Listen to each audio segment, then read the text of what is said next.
अगर मैं तुम्हारी जगह होता तो डॉक्टर के पास जाता। अगर मैं तुम्हारी जगह होता तो नया फ़ोन खरीद लेता।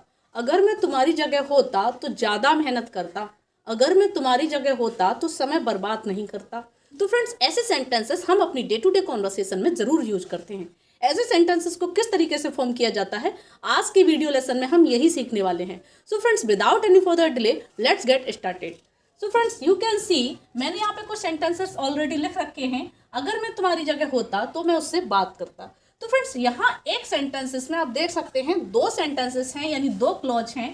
फर्स्ट जो क्लॉज है वो है आपका अगर मैं तुम्हारी जगह होता, और उसके बाद है तो उससे बात करता। तो फ्रेंड्स, सबसे पहले हम ये देखेंगे अगर मैं तुम्हारी जगह होता। इसके लिए हम बेसिकली सेंटेंस क्या बनाते हैं?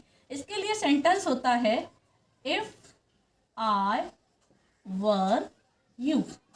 If I were you. वैसे तो ये सेंटेंसेस कंडीशनल सेंटेंसेस में आते हैं, लेकिन मैं यहाँ इनको स्पेशली एक स्ट्रक्चर बना के आपको दिखा रही हूँ कि इस तरीके के जो सेंटेंसेस होंगे, इस टाइप के सेंटेंसेस आप कैसे फॉर्म करेंगे।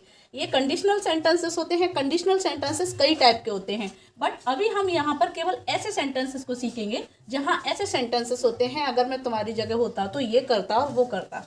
तो इसका जो फर्स्ट क्लॉज है वो होगा इफ आई वर यू, और उसके बाद होगा I would,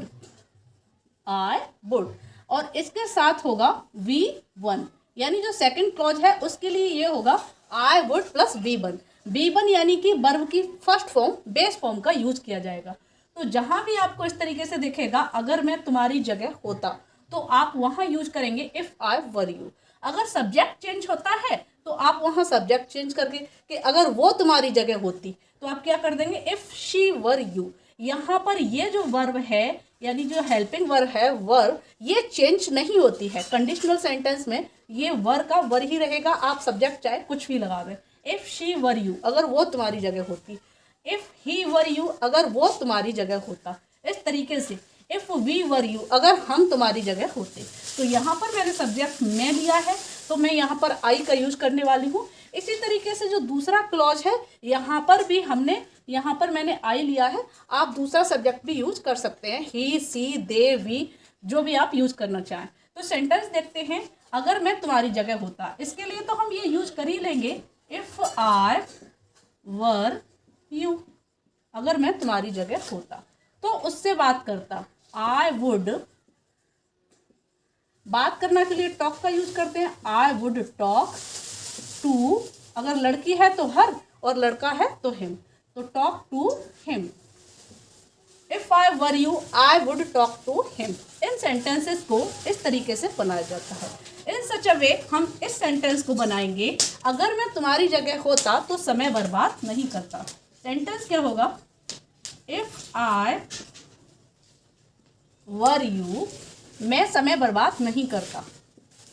आई वुड, अब यहाँ नेगेटिव सेंटेंस है तो हो जाएगा I would not waste time.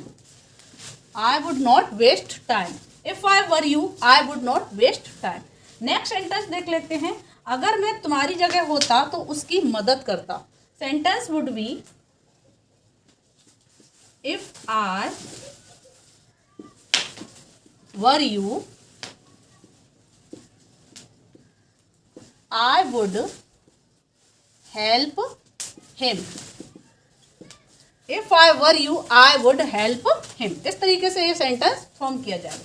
Next sentence है अगर मैं तुम्हारी जगह होता तो कुछ नहीं कहता। तो इस सेंटेंस को भी हम इन्हीं सेंटेंसेस के बेस पर इस सेंटेंस को फॉर्म करेंगे। If I were you, I would not, negative sentence है, नॉट का यूज करेंगे, say anything. If I were you I would not say anything. So friends, I hope कि ये स्ट्रक्चर आपको बहुत अच्छा लगा होगा और आपको अच्छे से समझ में आ गया होगा। वैसे तो ये कंडीशनल सेंटेंस है, मैंने आपको स्ट्रक्चर के बेस पर समझाया है, तो आप इसी तरीके से इसी स्ट्रक्चर के बेस पर मैनी सेंटेंसेस को फॉर्म कर सकते हैं और अपनी डे टू डे इंग्लिश को इम्प्रूव कर सकते हैं। So friends, I hope that my video was helpful for you. If it is, then please like, share and subscribe. Now see you in the next video. Till then, take care, keep learning, keep growing. Bye bye.